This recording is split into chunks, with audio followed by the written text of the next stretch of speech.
So hey my friends, welcome. So देखिए, ये है आदित्य श्रीवास्तव जिन्होंने फर्स्ट रैंक हासिल किया था, उनके आंसर बुकलेट। और आज हम बहुत सारी चीज़ें इनसे सीखने वाले हैं। इंग्लिश भी सीखेंगे और किस तरीके से एक आंसर को लिखा जाता है, क्वेश्चन में क्या हमें देखना है और किन चीज़ों पर ज़्यादा फोकस करना है। आंसर लिखते वक्त सारी चीज़ें हम इस वीडियो में डिस्कस करते हैं। अगर आपको वीडियो या एफर्ट पसंद आ रहा है, सारे लेक्चर्स, वीडियोज़, लेसन सब पसंद आ रहे हैं, तो आप लाइक करें और कमेंट में ज़रूर अपनी राय दें। तो वीडियो को शुरू करते हैं। An update up to date and functional civil registration system is essential to the socio-economic planning in India. So look, he's asking about the civil registration system. Okay, so पहले ये होना क्या है, पता होना ज़रूरी है हमें। Discuss in the light of the recent move of the central government in revamping the CRS system in the country.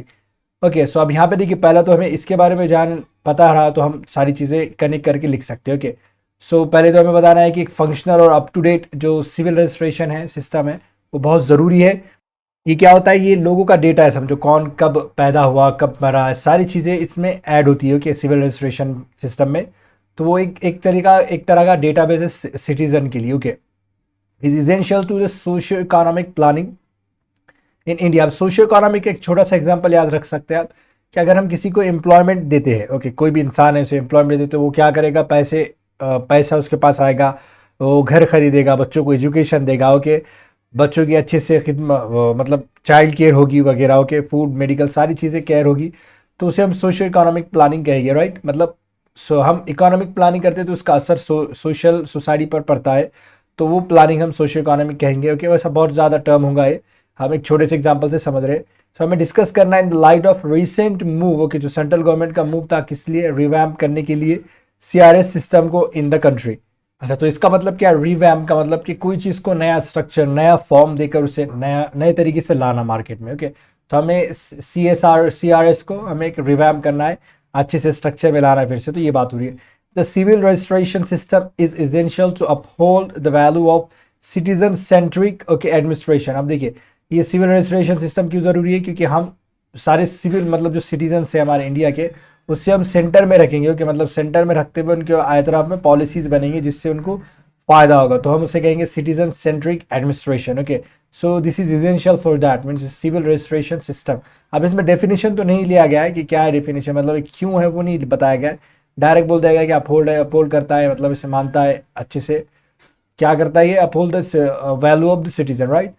So essential for socio economic planning. Okay, so देखते हैं, data driven governance for more accurate and targeted policies. Okay, so data driven governance यानी आपके पास सारे लोगों का data है, तो आपको गवर्निंग करने में उन्हें आसानी होगी और एक्यूरेट और टारगेटेड पॉलिसी हम बना सकते हैं कि कौन कितने बिलो पॉवर्टी लाइन वगैरह है, कि कौन कितना पुअर है, कौन कितना रिच है, किसे कितनी ज़रूरत है, वो सारी चीज़ ध्यान में रखते हुए हम कोई भी क्या करेंगे, पॉलिसी बनाएगी, मतलब government. Prevent exclusion errors like uphold the value of democracy. और ये ना मतलब कौन लिस्ट में नहीं आएगा, ये भी गलतियों को ना सुधारता है, राइट, सीआरएस सिस्टम। फिर देखिए उसके बाद है participative planning via little twitching good governance. मतलब हम एक तरह से मतलब सडन तरीके से अच्छे से इसके वजह से ट्विचिंग के तो मायने है कि कोई अनइंटेंशनल आपका मूवमेंट होता है, बेइरादा जो आप मूवमेंट करते हो उसे कहते हैं। सो हम उसके जरिए गुड गवर्नेंस ला सकते हैं, मतलब पार्टिसिपेटिव प्लानिंग होगी, सबका पार्टिसिपेशन होगा, इस तरीके से हम समझ सकते हैं। Transparency and accountability in the planning process. Okay, तो ट्रांसपेरेंसी होगी, लोगों को पता रहेगा कि पॉलिसी बनने में, मतलब प्लानिंग पॉलिसी जब हम बना रहे तो उस केस में। ओके, सो अकाउंटेबिलिटी रहेगी। Okay, in the planning process, जो भी हम प्लान कर रहे हैं पॉलिसीज वगैरह, सारी चीज़ें जिम्मेदारी से और ट्रांसपेरेंट तरीके से होगी, right. So responsive and agile approach और and feedback based planning, right. Means या responsive and agile approach of feedback based planning, right. मतलब क्या, रिस्पॉन्सिव भी रहेगी जो भी पॉलिसीज है, और अजाइल अप्रोच भी रहेगा। अब रिस्पॉन्सिव के माने क्या है कि आप किसी से बात कर रहे हो, आप उसको, वो आपको जवाब दे रहा है, तो वो रिस्पॉन्सिव है आपके लिए, तो ऐसे पॉलिसीज बनेगी। और फुर्तीली मतलब फुर्तीला होगा, जो क्विक तरीके से सारी अप्रोचेस होगी। फीडबैक बेस्ड मतलब इसके फीडबैक दिया जाएगा कि कोई पॉलिसी बन रही है तो उस पर शायद कोई सर्वे वगैरह होगा और उसके हिसाब से हम और प्लानिंग को सेट करेंगे। However there are certain challenges that come with this step. Okay, so ये सारे स्टेप्स के साथ कुछ सर्टेन चैलेंजेस भी है, देखते हैं चुनौतियां। ओके, सो इसे थोड़ा सा इधर कर लेते हैं, right. So exclusion of people who are not registered. Okay, so ऐसे लोग मतलब लिस्ट से खारिज हो जाएंगे जो मतलब रजिस्टर नहीं है, जैसे मनरेगा से type of loss of jobs by digitalization. So अगर कोई मनरेगा के अंडर में काम कर रहा है तो क्या होगा, अगर डिजिटाइजेशन होगा तो उसके पास अगर डॉक्यूमेंट्स नहीं रहेंगे तो वो अपनी जॉब खो सकता है। Like of sorted and converted data of okay not effective. So जो सॉर्टेड डेटा है मतलब लिस्ट अच्छे से बनी हुई है और हमारे पास बहुत सारा कोवर्टेड यानी जत्था एक तरह का सारे चीज़ों का है हमारे पास।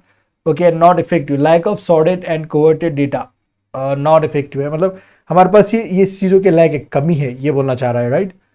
फिर इसके बाद देखिए not participative as certain sections become invisible to administration.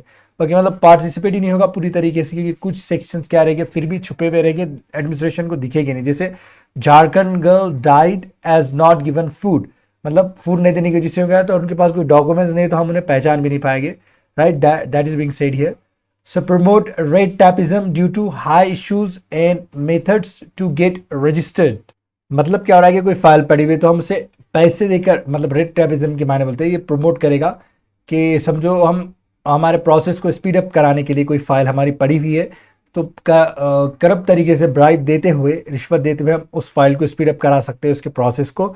सो उसे हम रेड टैपिज्म कहेंगे due to high issues and methods to get register. Okay so ये सारी चीज़ें भी हो सकती है कि रजिस्टर कराने के लिए रेड टैपिज्म का मतलब करप्शन का, ब्राइब का इस्तेमाल किया जा सकता है। Now what is the way ahead?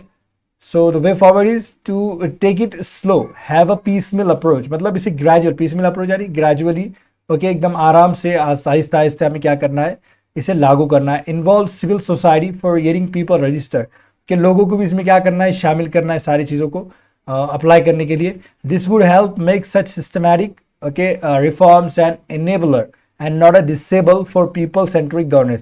तो ये क्या करेगा, सारी चीज़ें वे फॉरवर्ड को हम अगर इस्तेमाल करते हैं तो ये क्या करेगा, सिस्टमैटिक रिफॉर्म्स को इनेबल करेगा, ना कि डिसेबल, ओके पीपल के लिए, कि लोग इसका फ़ायदा उठा सकेंगे, मतलब ये लोगों के लिए डिसेबल नहीं रहेगा, बंद नहीं रहेगा, लोग इसे अच्छे से अच्छा इस्तेमाल करेंगे सेंट्रिक गवर्नेंस के लिए, पीपल सेंट्रिक गवर्नेंस के लिए, राइट। हम गवर्न कर सकेंगे अच्छे से, मतलब गवर्नमेंट की बात हो रही है, जब भी मैं हम कहूँगा तो मतलब गवर्नमेंट या इंडिया की बात हो रही है, right? So this was the video, and if you have enjoyed, if you have learned, if you got to know anything new, what you have to do, you just have to hit your comment in the comment section and let us know what you feel about all our videos.